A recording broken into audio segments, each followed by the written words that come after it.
Alright, seinna middle row seat track removal. I've already got this side replaced here, but you need a T55 and a 14mm. You will have to take these end caps off here, so just turn counterclockwise, pop it off. Same thing with all these here. You'll have these little guides. I'm in the process of doing the middle one, but you have these. You just want to pull up on it.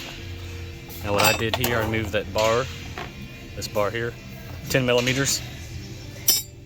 Now if you want to slide this, push those two down and pull in whichever direction you need to go. I'll need to remove those, so flat blade screwdriver, counterclockwise. It'll pull up just like that. The whole cap will just pop right out. You can usually remove these by your hand. Now I had to take a little screwdriver and gently pry up on it.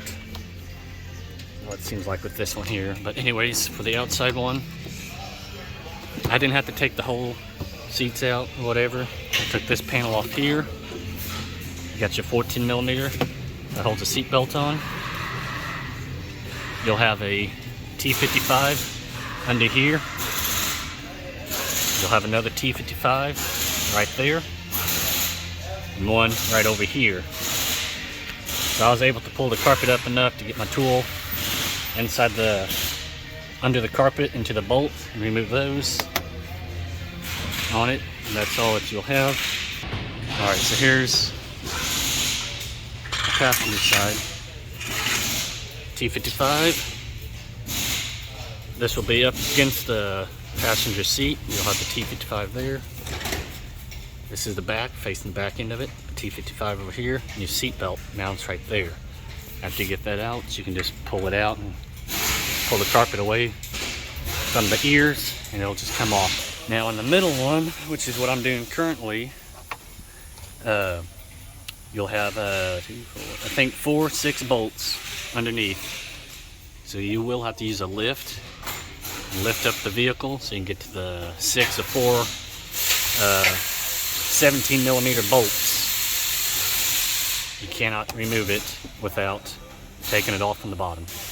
Another key little thing, try to not bend these, or you'll have to try to reshape it.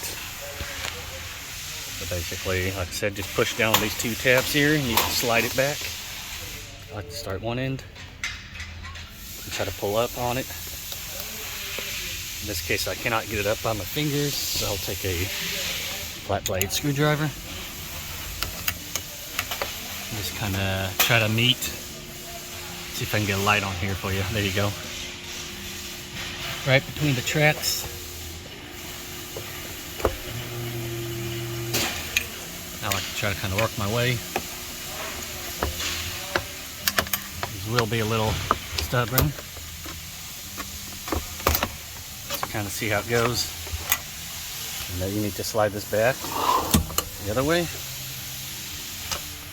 Usually you can just get it off by hand.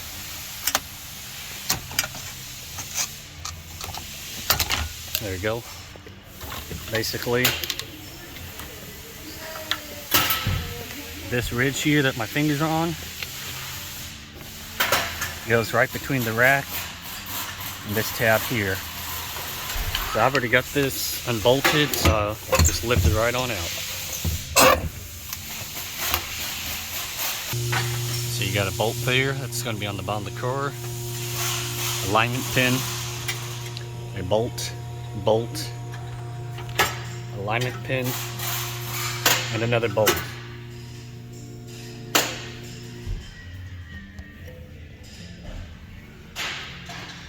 So that's what it looks like. Now I'll go in with the new one. Alright, so I got my new one.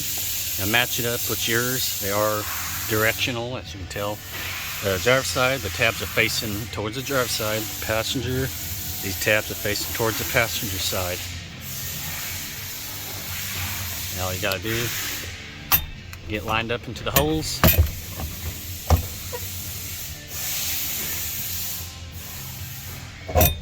It just sits right into place.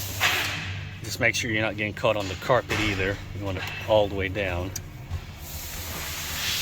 Alright, so I got the driver's side inner one out, but you can see, for those people trying to figure out how to get the molding piece on, it just kind of holds into it. This ridge here just kind of locks into this little tab here.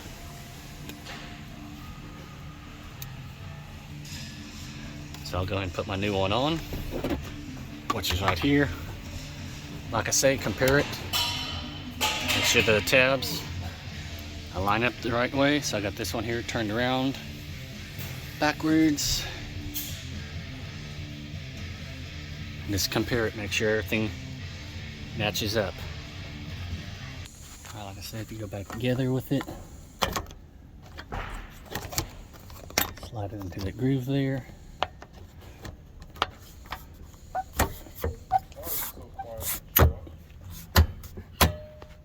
So here's the bolts for the middle one. You'll have two. This is going to be the driver's side, passenger side. Go back. Driver's side, passenger side.